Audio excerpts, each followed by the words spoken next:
All right. Welcome to the podcast of Health Revolutionaries. I'm your host, Jamie Blasquez. I'm super excited to introduce my guest today, Dr. Jason Austin. He's been a chiropractor for going on 10 years, but I feel like that title falls woefully short of everything he has to offer the world. This podcast is definitely about bringing people on the leading edge of health and that want to revolutionize what we got going on. So I'm really excited to bring Dr. Austin on here today to talk about seasonal living and eating and how to work with our bodies in the changing of the seasons. He is also an acupuncturist of almost 10 years. The best way I could describe him would be the ultimate hacker of the neurological system. So welcome, Dr. Austin. Would you like to introduce yourself and what I may have missed? No, that sounds great. So thank you. Thanks for having me today. So excited. This is like years in the making, so I'm just like so excited to have you doing this with me finally. So cool. How do you want to start this? What do you want to talk about? What's the first thing that comes to your mind when we talk about seasonal living and working in harmony with the rhythm of nature? I guess that's pretty good summary right there. So most of my philosophy on health is based on how we should be living, which through how humans have evolved, we've evolved through seasons and through different cycles. And so that's the style that we should be living if we want ideal health. My opinion is that. And most of us do have some of those things, but the more we become commercialized and industrialized, a lot of those things have been lost. And so we're generations into the losing of it. And I think it's more lost now than ever. And so I believe that a lot of the health concerns that are afflicting today is based upon the lack of going back to the seasonal type lifestyle. Absolutely. And so just to focus on the things that you feel like we do have before we start into diving in the gaps, let's just talk about what do you feel like we still have and we're still very strong in as far as connecting with the seasons. Like what do we have on our side? Things that we're already currently doing that we're like, yes, we have this pillar to focus on this and make sure we don't lose this. Probably the one that first came to mind is sleep, even though it's still kind of, we're a little bit messed up, but we still sleep at night. Most people, we get tired at night, and that's with the natural rhythms in our bodies, we get sleepy at night and then we go to sleep.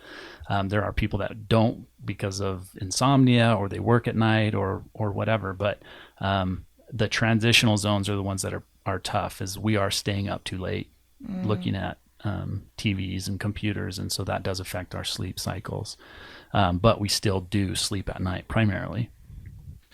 So that's one that came to mind. I don't know. At least we have something. So let's start with the gap, like all the things that you feel are definitely missing, things that we need to start integrating into our world and our life. So do you want to just go season by season? Maybe start with summer because we're in summer. Okay.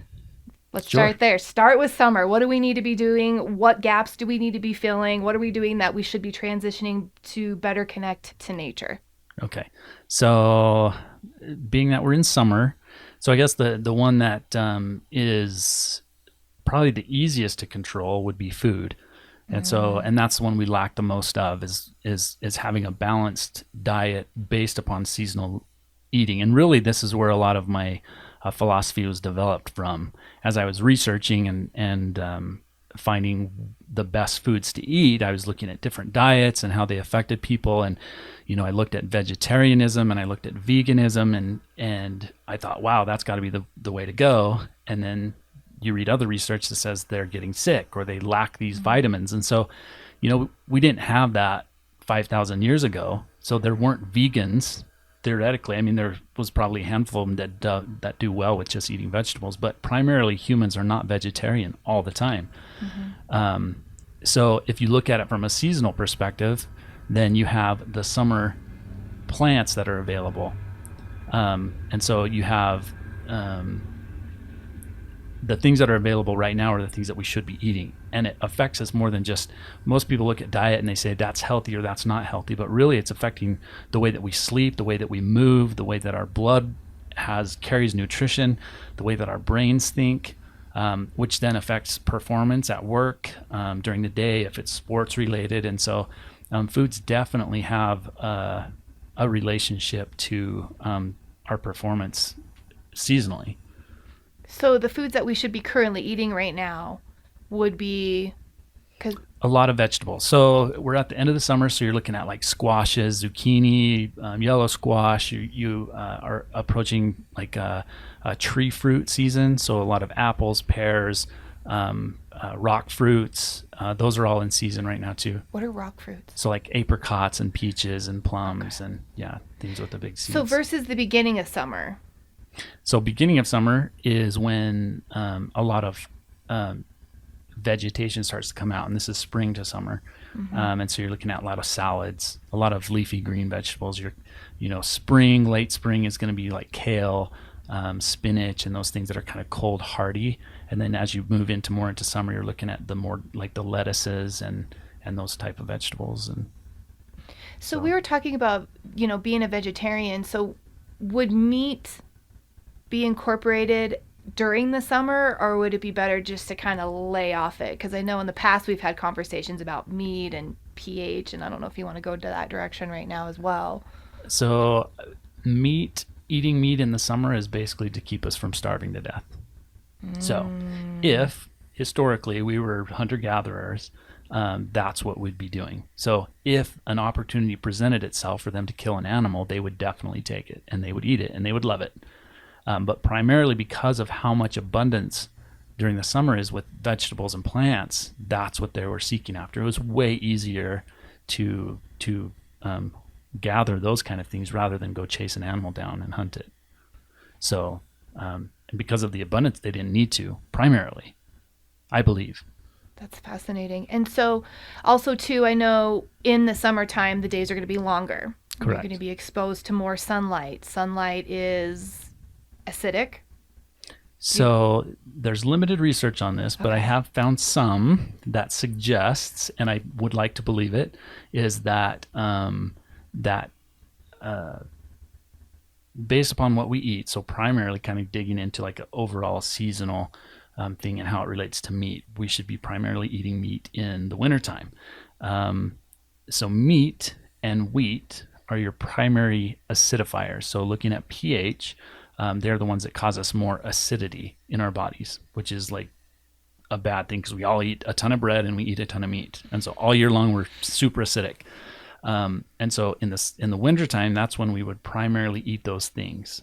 If you look at bread from a seasonal perspective, that's what you harvest it in the fall, you grind it, you eat it till it's gone. And then, it's just been within the last several thousand years that we've been able to harvest it and hang on to it so that we have it accessible all year long.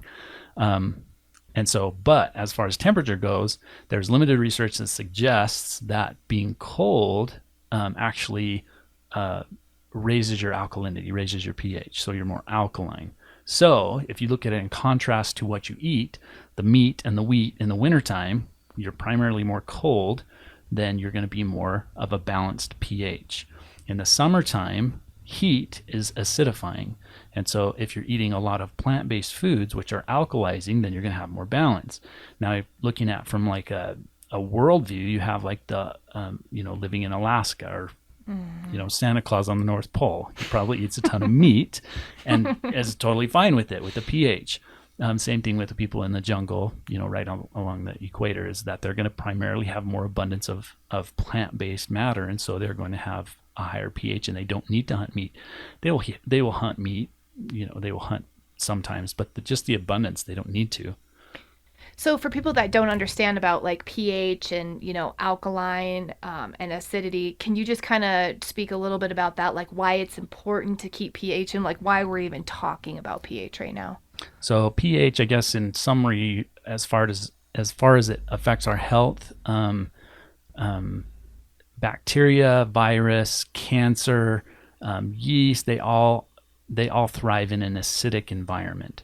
So because this is one of my beliefs, that one of the reasons why we are so sick as a society is because we keep our pH so low or more acidic. And so we aren't able to fight off these different pathogens that enter our body.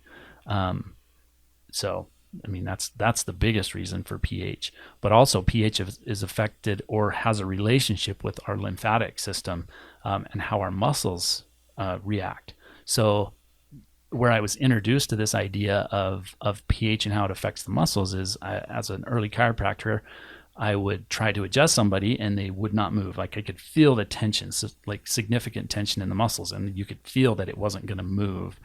And so I would have a person take a certain amount of magnesium or electrolyte supplements, and then within 20 to 30 minutes I could adjust them. That's how fast it works. That's crazy. So, and that's because people are so tight all the time. It just tells me that their electrolyte balances and their what do you call it? The reserves that they have of electrolytes is just teetering on the edge all the time.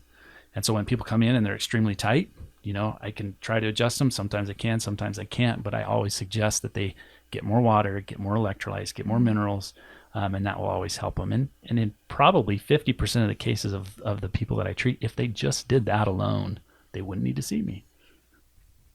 Like I believe strongly that the mineral depletion that we have, and we don't get it in the food, even vegetarians, like we're growing crops in soil depleted, like mineral depleted soils. And so we're not getting a whole lot of minerals. You almost have to supplement, or you're having to eat a ton of vegetables. And you always try to prefer like organic, locally grown, rotated crops, those kind of things. That's how important it is. It's not just, we've heard those things in places, but that's how important it is. We'd have to get those minerals. And that's one of the things that are, one of the reasons my belief is that we're not able to maintain health as well as we have. But it also is affected by the meat and the wheat that we're eating too. And so if we keep the acidity up, then we're burning through our electrolytes, because our body has to maintain a certain equilibrium of pH or we die. And so the human bodies are miracle workers at their ability to maintain a pH. But guess how they get the pH? How do you make a body more alkaline if you're super acidic? It has to take the minerals out of the system. So whether it's through the diet, it's robbing the minerals to buffer the acids in the system through your diet. If it doesn't have enough of that, then it starts taking it out of the bones. Wow. Yeah. So that should be kind of like a generalized thing throughout the season, electrolytes and magnesium, or is that just a blanket like assumption? What do you mean? So is this something that we should just be doing in the summertime, or should we be doing electrolytes, magnesium throughout the year? In an ideal world, wink, wink. Yes. If everything was the way that it was supposed to be, we would eat primarily, wholesome, organic, locally grown produce. And that's pretty much all we eat during the summertime. So the seasonal aspect of eating is that in the summertime, we're getting a ton of nutrition, a ton of vitamins, a ton of minerals. And so we're creating these stores of those vitamins and minerals, and it stores it in our body in different places. And then in the wintertime, when we are primarily eating more acidity or more acid-based foods, then those minerals are used to help buffer the acids without really depleting the system. And so in an ideal world, we would eat primarily vegetables in the summertime. We would get out in the sunshine, and so then you're creating more vitamin D, which we all lack. So being exposed to sun is really important, and so we spend so much time indoors that we don't get those stores up, so that in the wintertime when it's darker, then we just get sick because we don't have those D. We don't have the storage of D. Same thing with wintertime. When we're eating meat in the wintertime, there are vitamins, especially B vitamins, that are contained in meat that we accumulate a storage of, so that we're able to handle the summers better with an accumulation of those vitamins that we don't primarily get in the wintertime or summertime. So we're deficient in an ideal world. Okay. Obviously we're not. So we're deficient in electrolytes, magnesium, and vitamin D. So how do you recommend we start getting those, like supplements, vitamin D tablets? Okay, so in a not so ideal world. Not so ideal world. Okay. So if you cannot get it from your diet, for whatever reason, if you don't have access to these wholesome vegetables that are going to give you those, then we need to supplement. Okay. And what would you recommend? Like, I mean, are we just kind of going off course here? Like, for if I was just listening and I'm like, oh my God, that sounds like me. I don't get out in the sun. I know my diet is not very good. So sounds like I need vitamin D and I need electrolytes and possibly magnesium because I'm really tight. So what would you recommend to someone that feels like that? Like, oh gosh, this is something I want to get into. Where would you start with that? So the simplest thing that I would suggest is getting a multivitamin, a good one, like a Okay. really, like I would probably spend a lot of money on a multivitamin. Even though that multivitamin is only giving you bare minimums of what you need, it's still something more than what we're getting. And so the problem with a lot of supplements is they are created in a compound that doesn't digest in the system. So you're actually, they say that's you're have really expensive urine or really expensive poop because it's getting rid of it out. And so you have to have something that's going to be able to absorb. And so I would look for something that's that has evidence that it breaks down and absorbs into the system. And then on top of that is making it, a lot of supplement companies are starting to make them that have like a whole food compound. They're based out of a whole food product. And so it's able to assimilate a lot better into our body, or easier. And also no folic acid, because that breaks down the methylation cycle. That's a whole nother subject. That's another Yes. podcast, but just for the record, Yeah. no folic acid Yeah. in And so your anything. supplementation is a huge market. And so people are finding ways to create synthetic versions of things that they think that we need. And so there's just a ton of stuff that's going to be more harmful than good, even though they call it, or it falls under the basket of supplementation. So Yeah. So I would always suggest trying to get a whole food based from a well-known or well-researched company on supplements. Okay. So moving right along, so going back to summer, is there anything that you want to add? So you mentioned sunlight. We need more sunlight, like 15 minutes with no sunscreen on a day. Is that what So you're that's thinking? minimum, is what That's they minimum. say. Yeah. So my opinion on this, and this is all just me thinking and trying to figure this out, is that we should be spending as much time in the sun as we can. Now, in contrast to that, everybody's probably thinking, oh my gosh, I'm going to get a sunburn. Or skin problems. Right. And And so if you think of it from a different perspective, this might change the way you think about it, is if theoretically we were getting 15, 20, 30 minutes of sun in the spring or even in the wintertime, right? Because we're going to be outside. If we start to gradually increase that dose, then that increases our ability to handle sun. We did not have sunscreen 1,000 years ago. So what do you think they did? Do you think everybody died of skin cancer? I don't think so.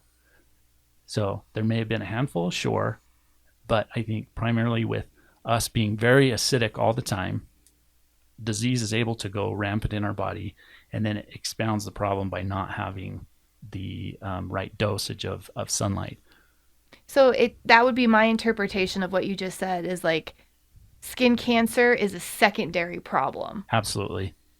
So I call that the stacking effect. That's a huge part of my philosophy, is that most of the things that we have in our lives are a compounding of many things. We don't just get cancer. We don't get cancer because it's a genetic thing in our family. Like, you have to have all these other little keys that are right in place in order to get that. So whether you're not moving and not exercising or not getting enough vitamin D or sunlight or eating a plant-based diet, like, how many people have you heard when they get cancer, they go vegetarian and they heal themselves from cancer? It's like, it's crazy. Absolutely. Right. And so there are things that we're not doing that are causing the problem. So if we have an ailment, then it's usually a compounding effect of a whole bunch of different stuff. And it could be even a mental stressor, which is huge. So if we're stressed, then stress is going to cause acidity in our body. And that's a whole nother part of pH. Stress of any kind is going to cause acidity in our body. We have to calm down. We have to relax. We have to slow down. We have to eat the right foods. And we have to use different modalities in order to get structural stuff. If we injure ourselves, whether it's in a car wreck or falling out of a tree, then, you need somebody to work on those muscles. You need somebody to make sure those joints are mobile and free. There's a lot of different things we can do, but they all compound and then cause problems down the road. Absolutely. I feel like you touched so many different podcasts that we could play with, like talking about how disease can actually start with the way you think, maintaining, physical wellness through chiropractic, massage, acupuncture, and how important that is. Like, don't go when you actually have an injury, like continue it too. Like, this is a maintenance thing. That could be another thing. So you touched on a lot of good points. So thank you for doing that. So the summer, the sunlight, the eating, What else is there that we should be aware of in the summertime that we can adjust and adapt to our season? Those are the big ones, I think. Those are the I think two just, big ones. yeah. So being exposed. So we look at sunlight. So that's definitely going to do vitamin D. We all understand that, but it's hot too. So the exposure to the heat is important as well. So I suggest, my opinion is that we should be getting at least 30 minutes of exposure a day at the minimum. Really? Yeah, and that rain or shine. So being out in the cold in the summertime is really good. So so whether it's windy, whether it's raining, whether it's sunny, get exposure. And the more skin that you can expose is better. Don't tell too many people. They're Right. going to be like, I heard this on a podcast, so thong and string bikini on the main road is fine. Yeah. You never know. You never know. Whatever you're comfortable with, yeah, go for it. So, and then, all right, let's talk about transitioning. So we're transitioning from summer into fall. Okay. And so during this transitionary period, what changes could we be expecting and how do we support ourselves using nature? Okay. So in the summertime, the foods that we should be eating, so plant-based, are actually blood thinning. They thin our blood out. So and that's partially because they're very hydrating. They have a lot more water in them. And so not only are they alkalizing, they're blood thinning, but as we go into fall, the foods that we eat, plant-based even, so your squashes, your pumpkins, your apples, they all start to thicken your blood. They prepare you for wintertime. So cool. So what's crazy about it is what if you're eating all these foods in the springtime? Oh. You're preparing yourself for wintertime as you go into summer. And so what's happening is as your body is adapting into what it should be doing biologically, the foods that you're eating, the movement that you're doing, the shorter days, I mean, they all play into effect on like how we are able to equalize during the wintertime. Then that prepares us to be able to handle meat better. Everybody who eats meat realizes that if you have a gigantic steak in the middle of the summer, you're really hot. Like it's very acidifying, but it also creates a lot of heat, which is awesome in the wintertime. But what's that going to do in the summertime is it's just not supposed to be that way. And so if we've got a thicker blood and we've got all these hormones going through us saying, hey, it's wintertime, let's take care of winter stuff. So that's kind of the transition from fall into winter. So it's definitely based upon food. Food is one of the bigger catalysts. What we choose to eat is going to help us prepare for the next season ahead. Okay, and then going into fall, Okay. what are we expecting in fall? I think fall is more of a transitional. It's definitely a time of abundance. And so a lot of your plants are as big as they're going to get, and they're producing a lot of things. And so food is going to be really abundant. And so even sugars. And so sugar could be another subject that we talk about, but sugar is also acidifying. And so in an ideal world, we would eat these plant-based foods, and fruits have a different kind of sugar that it's not the same as high fructose corn syrup. We digest it differently. But does it still create acidity regardless of fruit or fructose? I don't know how much, but I think in general, sugar is going to create an amount of acidity. But we balance that out because not only does fruit have sugar in it, but also has a lot more nutrition too. You're going to get a lot of vitamins and minerals to help balance that out. And so in the fall, if you think about it from if you imagine hunter-gatherers a gazillion years ago trying to figure this out, they get into fall, and so there would be an abundance of food, primarily plant-based foods, and so they'd eat a ton of it, and that's when they would be gaining the weight. That's when they're getting fat. And so just like most animals that live in nature, they eat enough food so that they can hibernate in the wintertime. So this is where I developed this was when I was looking at the keto diet, and the paleo diet is people were going on these keto diets and they were losing a ton of weight, but then all of a sudden they started getting sick. So what does that mean? I was like, okay, well, definitely the keto diet isn't the right diet then, so neither is vegetarian and neither is keto.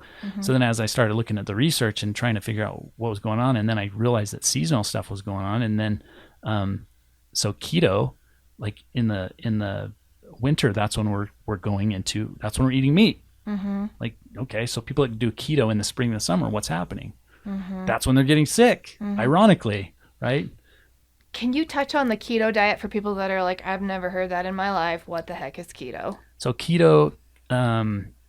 ketosis is a state that your body goes into when you're when you don't have sugar to burn. Sugar is an easier fuel for your body to burn. It prefers sugar if it has it. If it doesn't, then it turns fats into ketones, and then it allows our body to burn those instead. So it's an adaptable system in our bodies, and this is seasonal. So in the wintertime, primarily, you run out of food, and all you got is animal fats and proteins.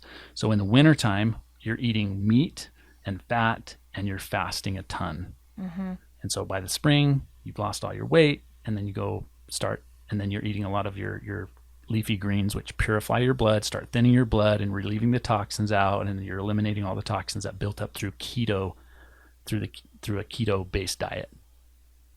And that's why ketosis doesn't work over the long term, because it's good for us in short, like seasonal ways. Absolutely. And most of us are fat, and so the keto diet is really awesome for most people. And so if you had a diet that could work better than anything right now, I would say the keto diet would be the one, because most of us have some weight to lose. And some people can do it for years and not get sick. So why were people getting sick? Like, what was the basis behind that? It's based on my philosophy. I don't know. Shoot me with it. It's a good one, I'm sure. So I have not read anywhere where they could pinpoint and say, oh, they're getting sick because of this.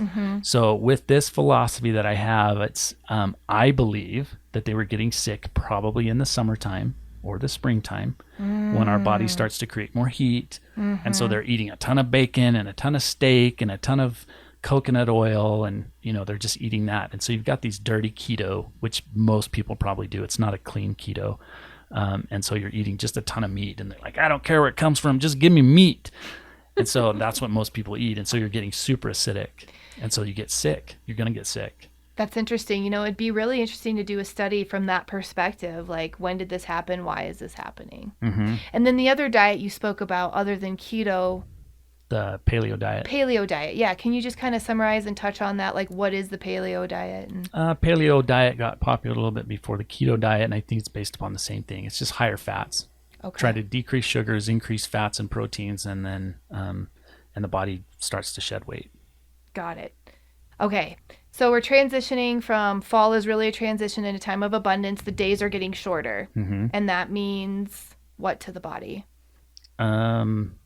So we're going into a state of hibernation, essentially. So because we live in this structured world of 9-to-5 jobs, and we go to the gym, and we got families, and we have this and that, and we have TV at night, we pretty much maintain a regular schedule.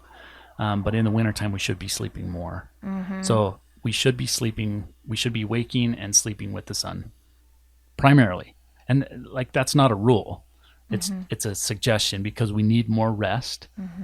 There's a lot more going on. That's when we recover. That's when we're more acidic because of the foods that we're eating. And so we just need to recover more by slowing down. And we just don't slow down in the wintertime. And so suggesting that we do that in the wintertime is going to give us more health.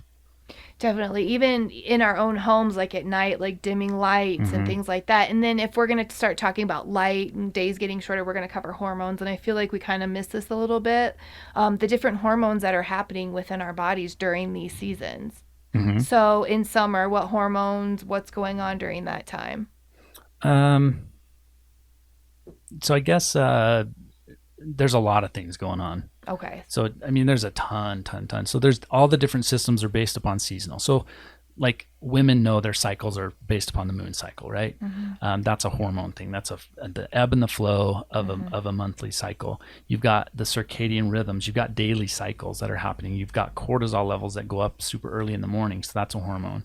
And so they're based upon like a seasonal or a rhythm that's going on. They have studied that men have higher testosterone in the spring, which then also relates to kids being born in the the early, like late winter, and so that it's right before there's a lot of abundance. So we do have a breeding cycle. Yes, and I haven't seen a lot of research on it, but that's your philosophy. No, I've actually seen studies that suggest that, or not even suggest that there are higher levels of testosterone in men. I think May was the big month.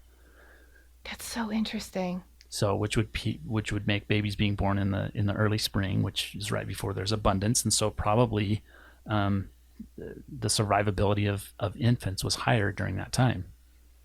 That's so interesting. It's very fascinating.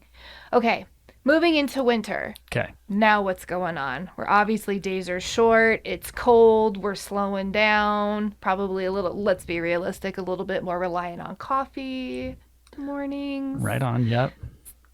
Okay. Yeah. So same things happen. We should be resting more. Yeah. But we usually don't. We usually don't because we have a 9 to 5. Our bosses will fire us if we don't go to work at 7 or whatever So it is. what does that do? I feel like a lot of the stuff that we're doing and kind of what I'm picking on it up on is that we're really fighting our cycle. Like Totally. really fighting it. And it's like this internal struggle. So it's like, okay, we're supposed to be slowing down in the winter. I know I started slowing down in the winter and I find great frustration with that because I just can't get enough done in the day because my body's like, eh. So, but I'm fighting myself. So if we have that internal fight within us, what does that do? For one, stress. So it's creating stress. Stress equals acidity for one. So stress raises cortisol levels. For two, cortisol is it's a fat-based hormone that actually competes with our sex hormones. So if we're continually or Really? consistently high stress levels, then our body is going to put priority on cortisol, and so then it decreases priority on the sex hormones. So if a man is stressed Really? all the time, then more than likely he's going to have decreased levels of testosterone or less than he would normally have if he was less stressed. But same with women as Same well. with women. Well, Yeah, wow. they compete. So the body puts priority on cortisol when you're stressed. It feeds all the stuff that needs to feed these different hormones. It says, "Hey, I'm stressed. I need some cortisol. So let's build those instead." So I know that a lot of and I've heard this in, my practice is a lot of women, have a lack of sex drive and they go to their doctor and their doctor messes with like estrogen, progesterone and let. But what if they looked at stress first? Like let's reduce Totally. the stress before we give you this med. I mean, look at how much Medication. infertility there is in the world right now. Oh my God. Yeah. I mean, that's why seasonal living is so huge to me, is because I believe that a lot of these things could balance out, and it's not going to solve everybody's problems. Right. Like there's other stuff. There's the stacking effect again, right? Whether you were, you had some injury or you were abused, and mental stress, emotional stress. I mean, there's a ton of stuff that goes into it, but I believe something as easy as decreasing stress would then increase the hormones that could put your body more in a balanced state. That actually just triggers me thinking like when people try and just they can't do it, so they adopt, and once they adopt, boom, they're pregnant, and now they got two infants Right. to deal with. Because they're everything changed in their head. Wow. So let's talk about a little bit about stacking, because I feel like we've touched Okay. on it a few times, and I just want to make sure everybody knows exactly where we're at, like what stacking is. So could you just kind of go into detail about stacking?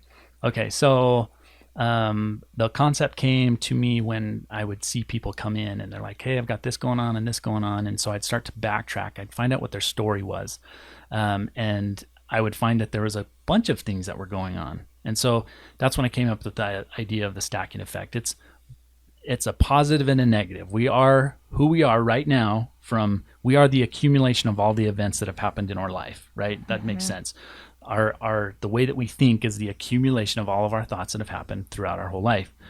So same thing with the injuries that we've had. They're an accumulation of all the different negatives that have happened throughout our lives that have put us at the point that we're at right now. So it could be a fall. As early as learning how to walk. How many of us fell on our butts when we were learning how to walk? Probably all of us, right? How many people fell out of a tree? How many people have fallen off their bike? We've got these things that happen, and kids are so stretchy. It's like, "Hey, Mom, I fell and I hurt my elbow." Okay, we'll walk it off. Okay, they're so stretchy and they heal so fast that most of the time it's like, okay, we're good to go now. But they found there was a study done, and I can't remember. I think it was the late 70s, if I remember right, where they tested a whole bunch of kindergartners, and they found that like 80% of them already had subluxation or problems with their back, or they weren't in the correct position. Really? Yeah, and it's like we just adapt. The human body is amazing at adapting. It is. And so whether we fall or things twist and turn and break, and we just find ways to move so that we can get from point A to point B. So this research suggests that that 80% of people have injuries before they're even 5 years old. Wow. And so with that being said, how many things happen from the time that we're 5 until we're 30, 40 years old. And so then they accumulate and they stack and stack and stack, and then they come in, they're like, man, I've got all this crap going on. And so we go and we take x-rays, and we're like, oh my gosh, you've got a ton of degeneration, and did you know you had a fracture? And they're like, oh yeah, I fell out of a tree when I was 17 years old, or I fell off the back of a truck when I was in high school, or you get these stories all the time. And it's so they stack and stack and stack, and then you increase the stress. So if the body isn't in the right position to flow, to move correctly, then there's obviously an amount of stress that happens with movement. So anybody that's in pain has a little bit of stress with movement every time they take a step, or every time they move their shoulder or their arm or whatever. And so those things start to stack. That's the stacking effect. So in practice, we've got negative and we've got positive stacking. So we want to start unstacking those issues. And so as a chiropractor, I look structural first. That's the first thing I can identify. I'm like, okay, well, let's look at the body and what it looks like. Okay, your posture is horrible, so let's start fixing the muscles and the bones to put you in the right position. You decrease the stress there, then there's less overall stress in general.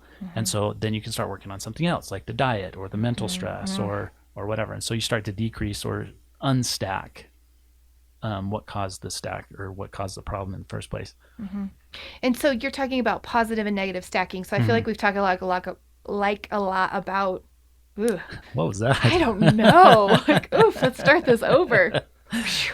Talk about the positive stacking. Okay. So what is positive stacking, and how can you get started on that? Okay, so we're talking about pH, right? So if you eat with a seasonal diet, that would be a start of stacking. So if you don't eat plants right now, having a carrot is a positive stack.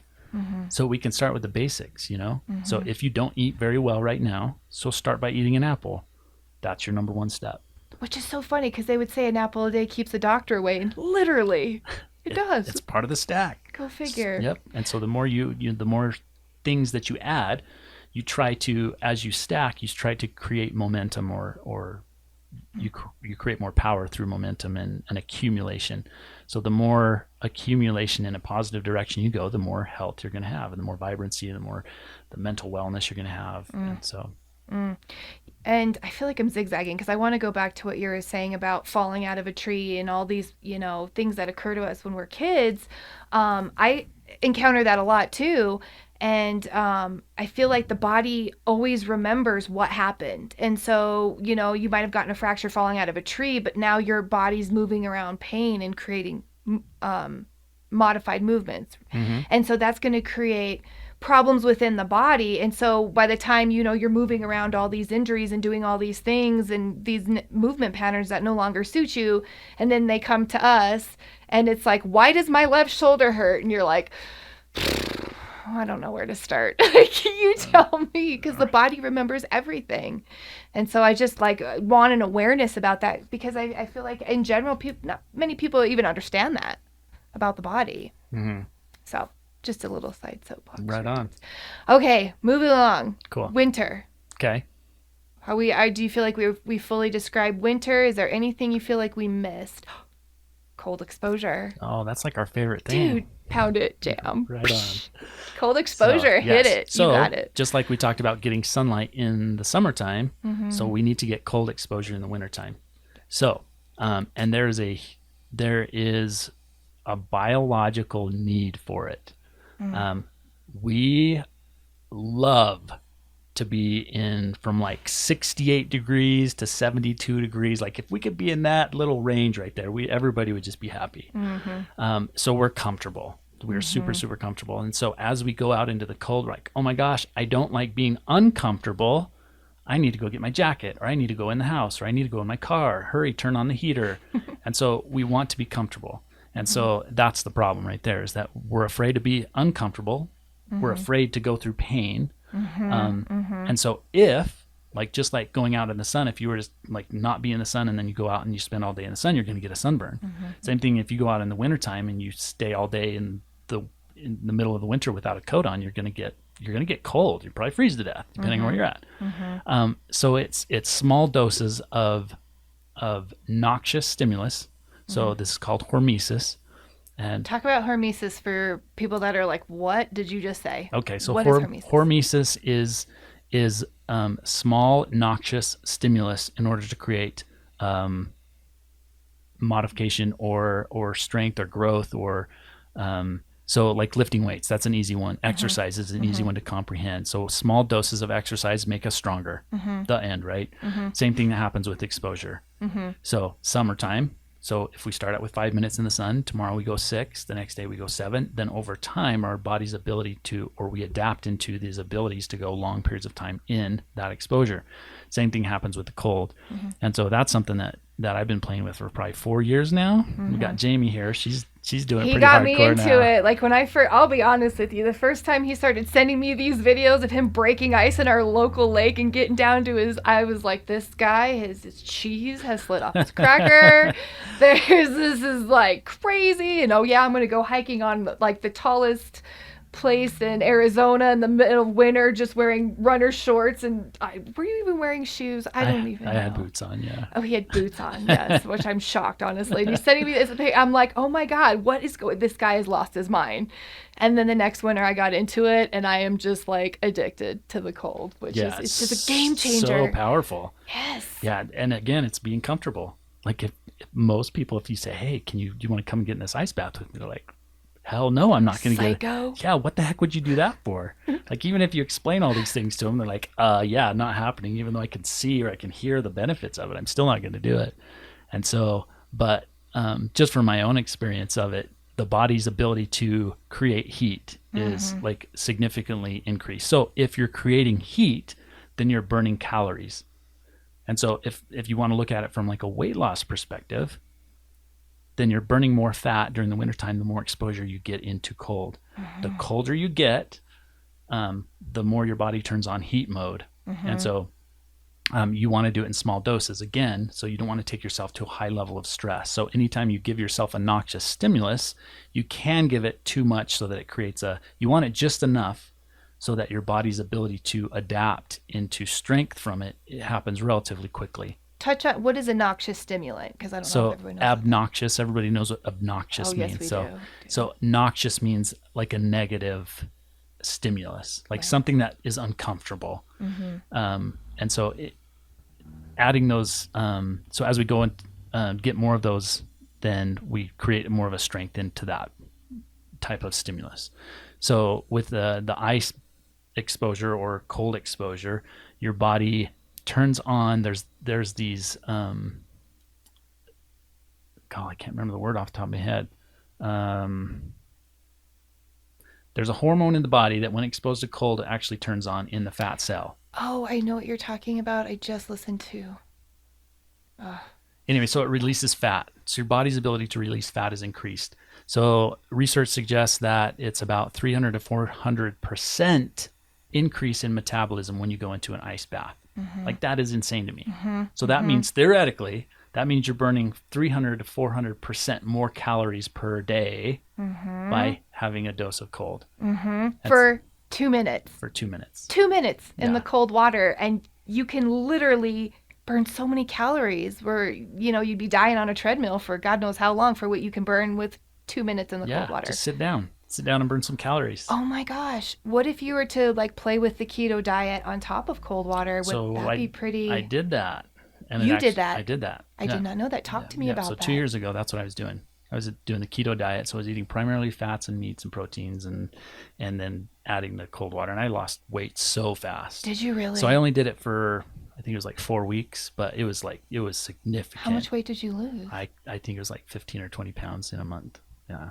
Oh my God. And it could have been just the fact that I was eating better foods too. So there was better nutrition. I mean, again, the stacking effect, maybe I had less stress because I was super into this experiment, the science experiment. I mean, that's incredible, really. That's really incredible. It's super incredible. Like, think of the power of that if people really want to lose weight. And healthy, without pills and stimulants and literally using nature to... Right. And with the cycle. Right. And so there is a cycle, you believe, too, to cold water. So absolutely. I would not do that diet in the summertime. Correct. The diet and the water. So you want to speak on the cold water throughout the year and how you feel about that. So there's cold exposure and there's cold adaptation. They're two different things. Cold exposure you can do any time of the year. People are doing it. Sports teams are throwing their team mates into the cold water it helps to reduce inflammation. There's a lot of stuff that helps, decreases pain, but that is not cold adaptation. Cold adaptation is what you want to do in the wintertime. So with cold adaptation, the more you're exposed to the cold, your body adapts into that cold, and so it's able to create more heat. So what I experienced personally, and I think you had said something about this, Jamie, too, is that in the early part of the winter, when I was starting to go into the ice baths, and I would do 5 minutes or so, probably that's a lot, by the way. Yeah, 3 to 5 minutes is what they suggest. Like 3 to 5 minutes is what they suggest for ideal. So, and I was trying to get out as high as I could, and I found that like it didn't do me any different. Like I didn't feel any different by adding from going to 6 minutes to 10 minutes, and I think I got up to like 19 or 20 minutes in an ice bath. Oh my God. Congratulations. I made it to 10 and I was like, it's not the cold in the cold that gets you. And I feel like a lot of people need to understand this. It's when you get out, you warm up, and then the second drop happens where all the blood that's in the peripheral comes back to the heart, and that's when it starts getting scary. And so I was like violently shaking. I'm like, why did I do this? Like, I just need 2 minutes. Sorry. No, that's awesome. Yeah. Yep. So that's something people need to be aware of. Yeah. The after drop. Yeah. Seriously. So, okay. Back to adaptation. Yeah. So I found that, that even though it was wintertime, I still couldn't sleep under the covers at night. Really? Because I was creating enough heat that in our heated house, like we keep it, I think it's 67 or so. Like I didn't need it. And so the cold air that was coming through the windows or whatever, it's just, it is colder. It's just generally colder. The air is colder, but I didn't need it. And also my wife, she was just like, dude, you're hot all the time. You're just like burning up all the time. And so I just created a lot more heat. And it was that adaptation that even though it's like, you get really hot when you're in the water, like after a time in the water, you just start to get really, really hot. But after I adapted to it, like at first I would get in the water, I'd get really hot, I'd cool down, and then I'd heat back up, but then I felt pretty normal, like I wasn't creating a ton of heat. So it took several times of being exposed to that cold in order to do any good. But yeah. I think I interrupted you because you were talking about in the beginning of the season you were getting into the cold water. And you were saying something about that. Yeah, I think that's where I was going. Like you shiver in the beginning, I think is my... No. Okay. And everybody's different. I never shiver when I'm in the tank. You don't? I've never shivered in the tank. Never? Never. Not one time. And Really? so I'll get in no matter how long I stay in there. And I don't know if it's my ability to handle cold. My best friend, he gets in the, like his has a very similar body type to me. And he would get in and instantly, it's like in his head, he'd start shivering before he gets in the water. Yeah. And so everybody's different. I got my kids in the cold water, and really sometimes one of them will shiver and then the other ones won't. So it's different for everybody. And so I don't know if there's any pros or cons or if it means anything at all. But when I first started doing it, every season when I first start doing it, I'll get out of the water. They call it after drop. So that's when the cold, what happens in the water is your body, the temperature, in order to save your body, your body shunts all the blood to your core to save the core. So it would rather sacrifice a finger than it would, sacrifice the brain and the heart. And so all the warm blood is shunted to the core. And then when you get out of the water, as your periphery starts to heat back up, those receptors say, hey, I'm ready to let some hot blood back in here. And then it shunts all the blood that was left in there back to the heart. And so that's called after drop. And when that happens, that's when I would shiver. And it would be so uncontrollable that it was like you said, it was scary when I first started doing it. And I would go into the shower and I would, we've got I don't know how big it is, 150-gallon tank. It's huge. And I would blast through the whole, I would stay a half hour with super hot, and I would get out of the shower and I'd still be shivering. No kidding. Yeah, I just could not get warm. And so it would take me hours before I felt like I'd warmed back up. And so I would say that was probably an excess of cold exposure to start the year off with. But you would be experiencing this when you would push it. I just want to make sure people are aware, when you do 2 minutes, you'll shiver a little bit, but it's personally, I could be not speaking for you. I don't experience that if it's 2 minutes, but if I'm pushing. So, and I think everybody's going to be different. So in Chinese medicine, we've got hot and cold. And so we've got these things that create heat and create coolness in our bodies. Certain times of the day, we're going to be hotter or colder. Male and female, hotter, colder. Thyroid stuff, hotter, colder. So there's all kinds of stuff that would affect. Thyroid. How does thyroid So affect? hypo and hyper. Ah. Yeah, hypothyroid, hyperthyroid creates heat or cold. And so people that have thyroid, hypothyroidism, generally are colder. And so they have a harder time adapting to the cold. And so if you have thyroid stuff and you know it, I would go very gently. And if you wanted to try this, I would, I think it could definitely help you, but I would be gentle with your body till you figure it out. I feel like the journey with the cold water is really about a journey with yourself. Because like you said, everyone's differently in the cold water. We all have our things, like ways of getting in, ways of being in, ways of recovering. So it really is a personal journey, but I feel like the most important thing is that you do have the journey and the relationship It's with powerful. Like we think of doing hard things and how much impact it has on our soul, like our mind and our body, and it gives us power, inner strength. Like what's something that you can do in 1 minute and be done and give you that much power? Like, it's crazy. Nothing that I can think of. Like, there's just something about go it. skydiving, or like there's That's a butt pucker. there's a lot of things that are hard to do, but this is one that's really hard to do. It's relatively easy to do it. Really, all you got to do is fill your tub up with water and throw a bunch of bags of ice in there and then jump in. So it's something that can really drive power, not only physically but mentally too. Really, and it's because of the primitive brain. Like, we do better with heat than we do with cold as far as survival and things like that. So there's a part of our primitive brain that's saying, you better not get into this cold water because you're going to die. So it's not even like this fear of like, oh, you wimp. It's like there's a deep-seated fear, like deep in our minds, that's saying, you go in there, that's not a good idea. So when you overcome that, it's like, oh, what else in there can I overcome? I think that was the most powerful for me, is realizing, like, before I started looking at this, like, most people probably think, okay, if I get in ice water, I'm going to die. Like, really, that's really almost as bad as it is. But what blew me away was, I'll kind of go through kind of how I feel with it. So when I get into the water, no matter how many times I've done it, no matter when in the season, for the first 10 seconds, I can barely breathe. It's like, and it's hard. And so you get this real anxious, like, oh my gosh, like, what's going on? And then you start to calm down into it. And so about 30 seconds into the ice bath, you're just like cold, like everything's like, it's hurting, and my joints will ache and hurt. And then about at a minute, that's when my body just like, okay, so I'm going to be in the water. There's no telling how long it's going to be, so I'm going to start producing heat. So it's usually about a minute to a minute and a half, and then all of a sudden, like at a minute and a half, man, you just feel on fire in the water. People talk about that. I never get that heat. You never get the heat? I never get the heat. Like, I mean, I don't know. Like, my body just goes like, handle it. We're not going to be nice about it, I guess. Right You'll just suffer. But I don't get the hot things that people talk about. But it doesn't hurt anymore. I feel like my body does with you.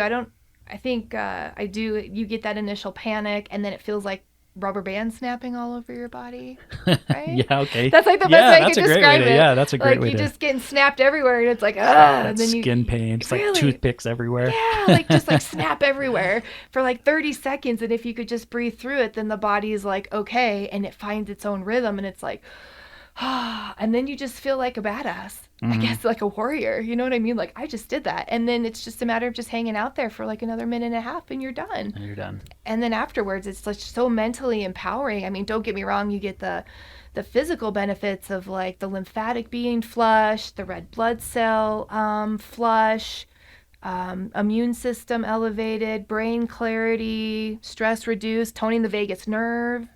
Because we're talking about stress too, right? So you want to tone the vagus nerve to bring down your... What am I missing? No, that's good, yeah. And there's a lot to it. There's probably 100 other mechanisms, but I don't know of anything bad other than heart. Too much. If you do have heart problems... Yeah, that's what... I feel like that's the only thing that would really... So it is a shock to the system. If you have like heart issues, I feel like being cleared by your doctor, but I feel like this is like old new information coming out, and so people think it's like crazy, but it's really been around as old as man, really. Right. When did we have water heaters? I know. Right? Yeah, I know. And if we needed to bathe during the winter, We were either really stinky or we were bathing in the cold rivers. Depending on like how tough you were. Right. Yeah. Depending on your chutzpah. So yes, I'm so glad we got to talk about cold water because that's definitely a passion of the both of us that we really are think it should be really integrated into our current medical system. Absolutely. I think it's great. So. Yeah. And it's easy. That's the best thing about it is like get a tank or borrow a tank or go to your rancher's. Right? Go get in horse troughs at the local feed store like I did, and they're going to think you're a psycho. Like, ma'am, please step out of the horse trough. Can I help you with something? But yeah, you're right. It's easy. You buy it, you fill it up. I fill my tank up around mid-September, and I slowly let it get cold, and I think that's the beauty of it too. So I don't really use ice bags, so it's not like a shock. So it starts at like 50, and even when you get in 50 degrees, it's like, you know what I mean? And it's about cooling the skin temperature down by 40 degrees. That creates that. Yeah, I think the magic is like 50 degrees or something. Yeah, there's like a magic that happens. So it doesn't necessarily have to be ice water. It's just, it could be like 80 degrees outside and getting in 50 degree, and it's going to cool the skin down so many 30, 40, 50 degrees. Something, whatever it is, like 40 is the magic number. That's going to create the response that we're talking about.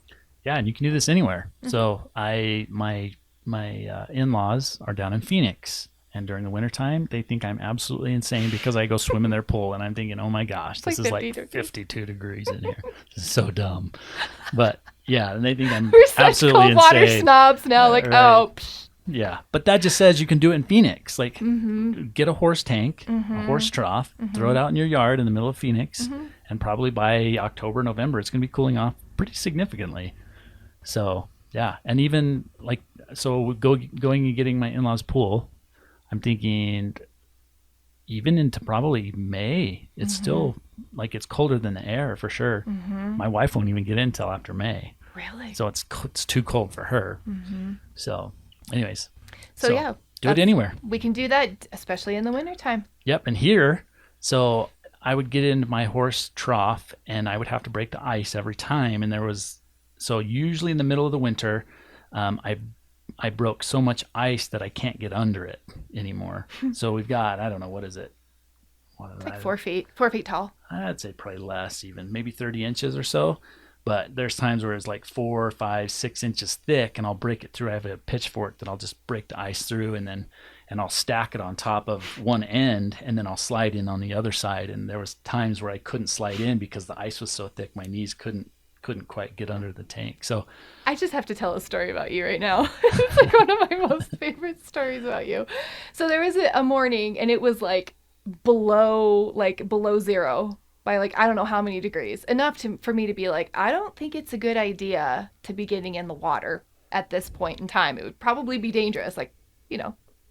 So I texted Dr. Austin and I was like, did you get in this morning? And you sent me a picture of like 4 feet block of ice and you're in there with a beanie. I'm like, he's psycho.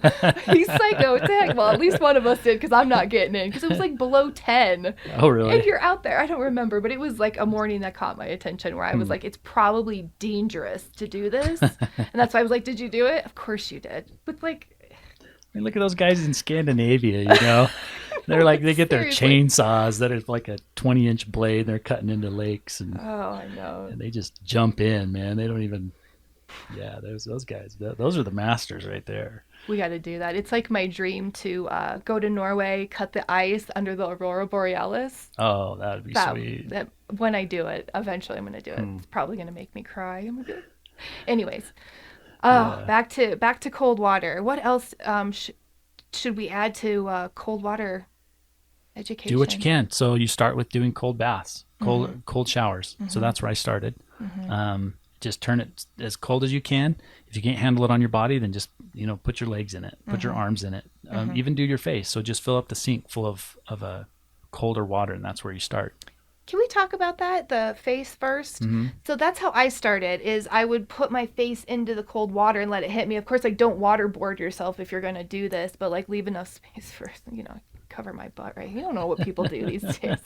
Anyways, but let the cold water hit my face and do 6 deep breaths. And then when I stepped into it, it wasn't as painful because it created a response. And it's the diver's response? Yeah, diver's response. So it's basically out of the tap. So it's not cold, but it's colder than what we're used to. It's uncomfortable.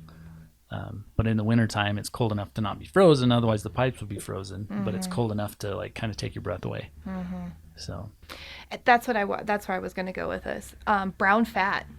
You want to talk a little bit about brown fat? As simple as it is.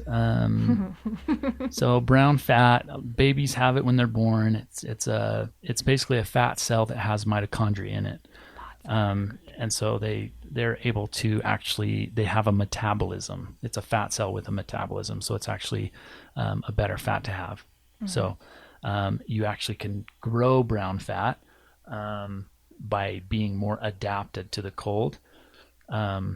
And I can't remember. I know that they say that most of your brown fat is like down in your kind of your chest or throat or upper chest, but there's spots where your body grows brown fat, and I can't remember exactly where it is. But babies have it. Most babies have it. Helps them to adapt or able to adapt to temperature changes, so they're more what's the word? Thermogenesis. Yeah. I think is. So Yeah, you're getting ahead of the shiver is really why it's created. So you're warm all the time. And this brings us back to burning fat. Exactly. This is a much better tissue. Right. To burn Take fat it away. Yep. Why? No, that's it. Yeah. So, it's better to have brown fat. Yeah, if your you're gonna have metabolism any. is up. So you're burning more. right. So Yep, good stuff. more brown fat. Okay. I think we covered cold water pretty good, unless Yeah. there's anything else you want to add. Okay, so we're going through winter, cold water exposure, and then now we're transitioning from winter into spring. What happens during that transition? So wintertime is like we talked about with eating fats and proteins and fasting. Fasting is super important in wintertime. Missed fasting. So kind of a common trend right now, which I think is really important for people, especially in the wintertime, is the intermittent fasting. So eating like one meal a day. Do what you can with that. If you want to look into it, it's pretty cool stuff. So we should be fasting more often in the wintertime. So are you saying that we should be fasting differently throughout the year? So maybe intermittent fasting is not as good as summer? Not necessarily. I think humans have spent any time of the year where they did not have access to food. And so fasting any time of the year is going to be important. So when you're in a fasted state, if your body is teetering on ketosis, which it should be most of the time, you should be easily able to go into ketosis pretty much any time. And so if you're at that point of being able to teeter on that, then going into a fasted state, any time of the year, you will be burning fat. And so, that's that. So intermittent fasting is like during the day. So long periods of fasting. It can be anything. Don't make it a science about it. It's like, if you look at like what humans did, there's science behind it. People are like, okay, if you're this old, then you should be fasting these many hours a day. Right. And if you're this old, then it should be these hours. And like, I don't give a crap what that is. Okay. So I look at it from like an evolutionary biological standpoint. That's my opinion on it. Like, there were going to be cowboys out there finding their cows and they didn't have food for a couple of days, right? There are hunter-gatherers that are like, hey, I know there's elk up on that mountain over there and it's going to take me 2 days to get there. I mean, there's periods of time when we should be able to fast. So you were going to wake up in the morning. We didn't have breakfast. It wasn't the most important meal of the day, guaranteed, because they hunter-gathered, and when they found it, they ate it, in most cases, I believe. And so when they wake up in the morning, they had to go walk and go do their thing, right? So they had to go somewhere to eat. And so usually in the morning, they're in a fasted state from being all night long, and then they're going to go find their food. And sometimes when food was not readily available, they would have to walk significant distances to get to their food or to their food sources. So I think the ability to turn on the intermittent fast is going to be super important. I think that should be part of our life. We should be doing it once a week. Really? Even if it's just breakfast. So intermittent fasting is like an 8, 10, 12. How many hours would be considered? Are we getting too technical again? Yeah, I don't think there's a science behind it. Just fast. Just don't eat. Yeah, so we can talk about marketing. Like, marketing has screwed up our diet so, like, probably more than anything out there.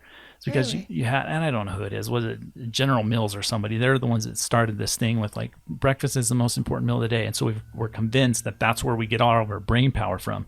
We don't send our kids to school without missing breakfast, which is total bullcrap. So our ability to produce energy like kids have fat too. We should have brain power and be just fine. We're not going to die. We're not going to decrease our ability to think unless we're already eating super crappy foods. If we're having Pop-Tarts every day and then we decide to intermittent fast or have our kids intermittent fast, then they probably are going to have a hard day the next day, right? If you're giving your body garbage and it's fueled off of sugar and all these hydrogenated oils and processed sugars, like those bad foods are going to cause mental fatigue. And so even in kids, but a kid should not have a problem going to school and being okay throughout the day and intermittent fasting. Like, when did that start? So marketing. So food companies developed this little motto so that we would eat breakfast, so that we would go buy cereal, right? Why do you think there's toys in cereal? Why do you think cereal commercials come on during cartoons? Like there is very much strategy, and they look at human nature and human behavior probably more than anything to motivate their marketing campaigns. All these big companies do. That's so interesting. What about milk, right? So, okay, let's talk about milk for a second. Let's do milk. Okay, so I love this analogy. It's super, super cool. It's like, okay, what if I was to say, do you want ice cream, Jamie? Yeah. Okay, ice cream is good, right? Absolutely. Okay, this is going to be chocolate chip and cookie dough, but it's going to be made from camel's milk. Like, I don't know about that, right? I would try it. You're like, okay, maybe. Okay, so here's one. Okay, this one is going to be mint chip. My favorite. Okay, good, because this one's going to be made from dog milk. Well, okay, it's not appealing, right? Okay, so here's one, and this is going to blow you away. This can put it in perspective. Okay. This one is going to be pralines and like caramel or something. Okay. No pralines. Let's just Okay. What's your next favorite then? Okay. Mint. Well, God, just do regular chocolate chip. Chocolate chip With Butterfingers. with Butterfingers in it. Okay. Yeah. Oh, love it. Oh, okay. no. This one is made from human milk. Oh, Why is that so appalling to people? I don't. That is the milk most suited for humans, but yet we're disgusted by it. Okay, so now we're gonna have chocolate chip cookie dough milk made from cow's milk. Yeah, that's fine. Why? I don't know. It's really Marketing. weird. It's marketing, Wow. right? So milk is made for cows to get super fat. Wow. Okay, so they're like, what is the purpose of a cow? To grow super fast and put on a lot of weight real fast to grow up and to be a big cow. What is the most important thing for humans to do? Their milk is formulated to have a strong brain. Those are totally different proteins, and yet we're giving our kids cow milk right when they're born. We're making whey formulas for our babies and giving them cow's milk. It's crazy to me. Holy cow. I never even knew that about the different It's marketing. proteins. It's marketing. It's all about marketing. So here's one for you. I don't know if you're old enough to know, like they had a huge campaign. Drink milk, it does the body good. Do you remember that? I do. I am young enough for that. Okay. So from what I understand, they stopped doing that because there was no proof that it actually does the body good. Oh my gosh. And so somebody sued them or some FDA, whatever. So they're like, okay, we can't do that. So now what is it? Got Milk. And they have basketball players and golfers, and like they have got this milk mustache to appeal because everybody wants to be like a celebrity. Yeah. And so they have these celebrities with the milk mustache and they put Got Milk. Right? Oh my It's all about gosh. marketing. So Gosh. so if you start looking at the marketing that's going on around food, it's crazy. Most of the stuff that we eat is because we have been taught or brainwashed to eat it. Goodness gracious. So here's something to think about too. So back in the 1950s, and I can't remember the exact numbers on this, that people spent, I can't remember, I think it's 50% of their disposable income on food in the 50s. 50%. 50%. And we look at that like, holy crap, I'm definitely not doing that. That's a lot. So now, I can't remember the number again, but it was significant. It was like 7 to 10% of our disposable income is spent on food. So significantly less. But here's what's going to blow you away. How many people do you say, hey, you should be eating organic? Like, I can't afford that. I It's can't too afford that. expensive. So it raises it from 10 to 12% of your disposable income. You'd be spending 1 or 2% more on your income to go organic or healthy. Does that just blows me away? Like we cannot do it because we've been taught, because we've been brainwashed that this is better food and it's cheaper and we have to afford it. And then there's all like TVs and cars, those all play a role too. Like we spend what we make. Most people spend what we make. And so we're spending it on stupid stuff like TVs and stuff that makes us feel powerful and prestigious and keeping up with the Joneses and all that stuff. So food is just a big game. That's incredible. And it's really funny too. Another thing that was kind of making me laugh is like we're trying to get what comes natural to us because we're so foreign from it down to a science. Like, and I'm like, well, how long is intermittent fasting? We're like, yeah, just go with the flow. Like, when should I be eating and not? And this, well, you got to go with the flow. And it's so funny because like our natural rhythm, like we're so foreign. We're schedule based big time. Yeah, that it's like the thought of being like, oh, intermittent fasting, I'll be honest with you. I'm like, if I'm going to start doing that, like kind of gives me anxiety instead of just like letting it flow because of marketing. So start listening to your body. Wow. So in the morning, if you are not hungry, then don't eat. Mm-hmm. At lunchtime, if you're not hungry, then don't eat. And which is interesting too, is even when you are hungry or are you thirsty? Exactly. And so there's several different types of hunger. And that's one of the big ones is like, so what I found, and I remember thinking of this as a kid, is that I realized that when I was thirsty, I craved sugar. And so I always looked for candy or popsicles or something with sugar. And so whatever our brain, and so recently I found kind of this comparison where we spoke about that our brains, because of historically what we ate, because most of the food, if it's plant-based, had a lot of water in it, our brains never developed the ability to say, hey, I want dry food or wet food. We just want food. And so if we eat, then we get water in our system. And so when our brain says, hey, I'm thirsty, then it's also saying, hey, I'm hungry. And so we're craving after like what would have the most sugar in it with most water in it, probably fruit, which has high sugar. So when you crave water, or when your body is thirsty, then you're going to crave sugar. Interesting. And so there's that hunger. So thirst is a hunger that sometimes we can't decipher. And so being able to pay attention to that. And so something to suggest is that when you feel hungry and you're like, oh, I really need an Oreo cookie, go in, have about 10 to 12 ounces of water, and then wait 10 minutes and see what happens. That's really good advice. It's extremely good advice because it'll save you God knows how many calories of stuff in your gut. Totally. And more than likely, most people are dehydrated, so more than likely you're dehydrated. More than likely it's water. Especially in Arizona, where it's like freaking dry everywhere. Oh my God. So. Like crisping away here. Yeah.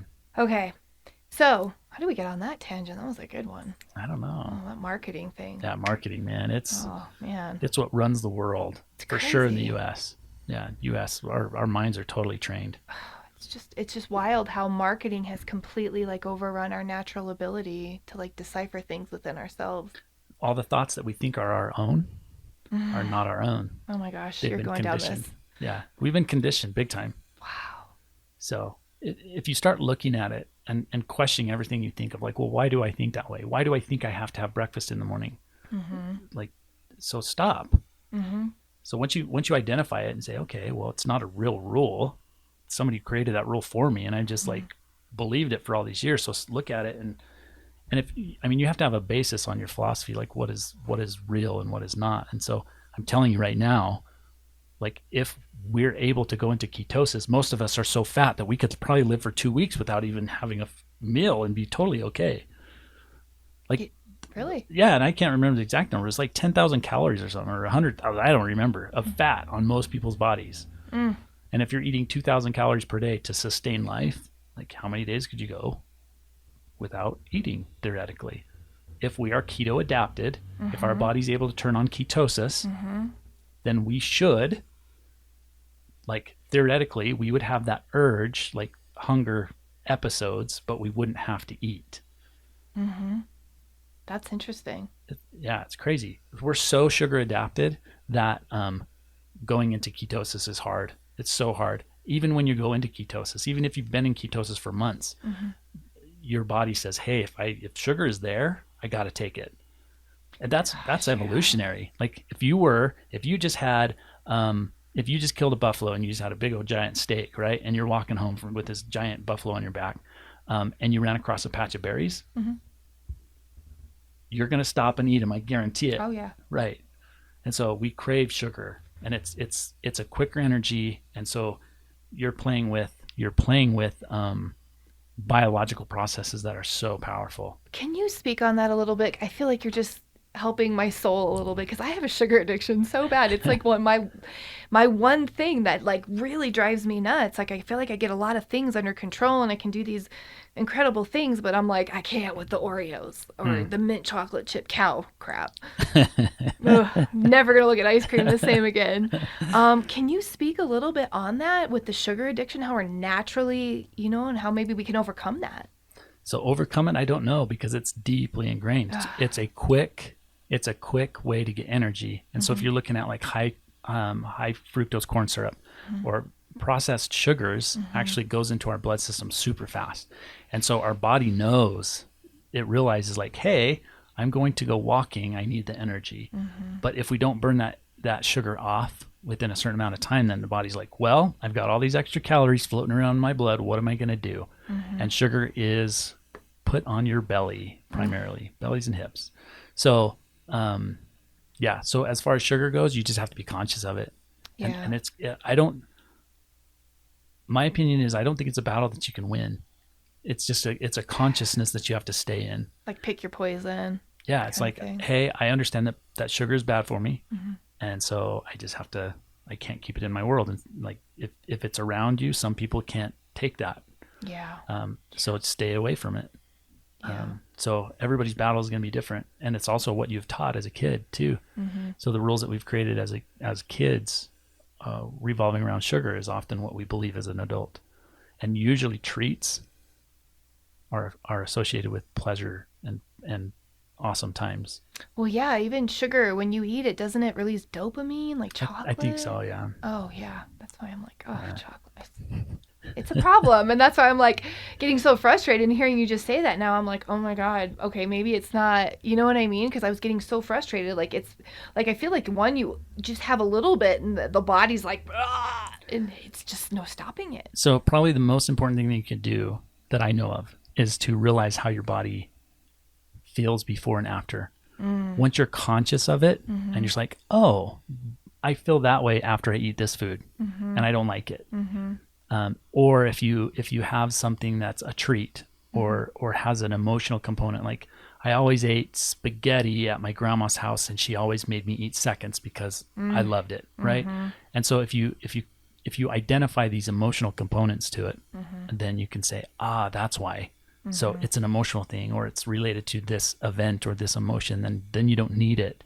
And so a lot of times those things can go away once you just become conscious of it. I don't think you're going to ever lose the desire for sugar, especially refined sugars. But once you identify the emotional components, you can rename that story or redesign that story so that it's not serving you in a negative way. It's more of like, oh, that happened back then, but it's not me now. I'm really glad you actually addressed that and talked about that a little bit, because I feel like there's like a guilt with it too. You know what I mean? Where it's like, because you know better. Shh. Of course I do. Of course I do. I do like, too. I still struggle with it, right? But it almost makes you more human. Like, oh God, it just feels so good hearing that, because it's like now I feel like I'm going to be better at battling it. Like it's not like a guilt associated. Like, why can't you be stronger? You know. Right. So then, what does guilt do? Brings up stress, makes you more acidic, makes you want more, makes you want sugar. Yeah, it's a cycle, right? It is, but just being aware of that cycle, you can prevent the cycle. Totally. Consciousness is everything with sugar, I think. Consciousness is everything with everything. I like that too.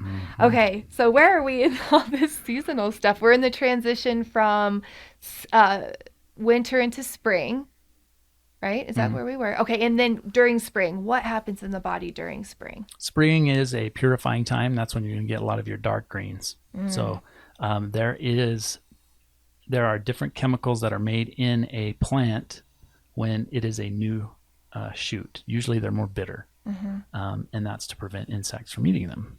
And so that bitterness is often beneficial to our bodies. So bitter herbs, bitter leafy greens, those kind of things are very purifying to the blood. And so when's the time you need to be purified the most? After you just ate a ton of protein and fat from the wintertime, from the long winter time. From the acidity too, as well. From acidity and not moving, because you're more hibernating. So you're more stagnant.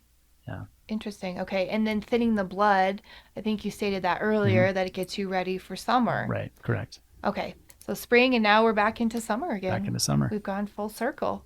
And the question is like hemispheres, like where do I sit? Like if I'm at the equator, what am I going to do? If I'm up in Alaska, what am I going to do? Try to do the best you can. It's super gray area, but I think most people live in an area where you can grow some stuff in the summer and it's cold in the wintertime. And so just use your best judgment. There's no science behind it. That humans were mobile, right? They would go somewhere in the wintertime and go somewhere else they were transient in most cases, just followed the food. And so they would try to find the most abundance as far as they could travel. And usually it was lower elevations in the wintertime and higher elevations in the summertime. So just use your best judgment and try to do the best you can, because there are some environments that can't grow certain foods. Definitely. And I guess it just really goes back to knowing yourself and going inward and just being aware, like if you are hungry in the morning, because that was nailed into my head. And that's why I'm like, wow, just an awareness is really the first step in listening. But what's really cool about now is that, like, I don't think I think it's important, but I don't think it's like mandatory that we go spring, summer, fall, and winter, like in that order. There are going to be times that you may want to go for a period of time of fall or spring when you're in winter or summer or whatever. But the cool thing about it is that we have access to these foods whenever we want them. Like Whole Foods is amazing. Like you can go get kale all year long. Yeah. And so if you want to go on a little bit of a cleanse in the middle of the wintertime, go for it. If you're in the middle of fall and you just had a ton of strawberries and apples and all that stuff, then, spend a week eating kale. Oh, you're just throwing a monkey wrench in it all now. So the science is to stay with the seasons. However, but you can do whatever you want. You just have to listen. Especially since we're so overweight as a society. Let's spend more time in winter and spring. Let's spend more time fasting until we get to that more ideal weight. And fasting, and this is something that going back to fasting, that I like to do is go on like a 48 to 72 hour fast every 3 months. So like with the seasons of the changing. And I don't know about you, when I do fasting, it literally resets me. Like I'll be eating and drinking things and I'm like, ew, this is disgusting now all of a sudden. I have no idea why. You know what I mean? So that's another reason I think fasting is important as well. And it's a mental component as well. Yeah. Let's the gut heal. Everybody's got a sick gut nowadays. And so, give your guts a break. Yeah, it is the second brain. Yeah, true. So for people who are listening that want more of your content and want to get more of you, where can they find you? I don't have anywhere right now. Stop it! I know. I got to get some stuff. We're going to have to go back and redo this. Right. My intentions are to get some stuff going. But I am going to out you with the Ideal Human Project on Facebook. Cool. Do it. Yeah, I feel like that's the best place to find you with your plans on how to just be the best version of yourself. Right, so the Ideal Human Project on Facebook. And I am on Instagram too. So the Ideal Human. So it's the _ideal, the _human. Yeah. So and there's not a lot of stuff there, but that's where I'm at. Not yet. We're going to be releasing stuff. We're going to be filling your ears with some content. Yeah. So stay tuned. We got more stuff coming. You can find me at jamieblaskus.com, and we are going to be doing more podcasts together, and I would definitely be interested in doing a podcast about a program that we're putting together that includes yoga, therapeutic breathing, the cold water, sauna, meditation with sound bowls, journaling, and an integrative process. So watch for that. Cool. And we'll catch you next time. Thank you for being here. Thanks for having me. I appreciate it. That was awesome. All right.